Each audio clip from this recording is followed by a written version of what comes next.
Hello there, this is Jack Grayle. Please support your local law enforcement.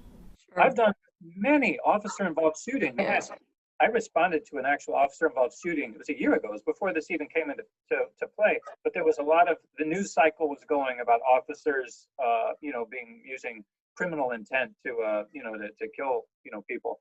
And this law is far worse than the news cycles of a year ago. Yeah. Because this law imposes very real, you could be prosecuted for, all kinds of, unwarranted homicide by intentionally violating this law. It's a terrible idea. It's found out that they withheld any information that was relevant.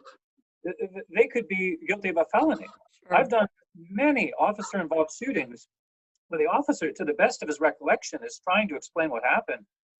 But due to the intensity of the experience, due to the adrenaline, due to the psychological factors, they forget to talk about a solution in search of a problem. All of a sudden, we have these new standards. Right. This new law has layered on rules about when you can use it for escape and resistance that I think are flat out ridiculous.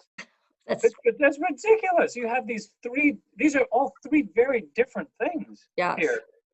And in the past, any one of them would have authorized an officer to use the tools at his disposal to the best of his discretion to Right.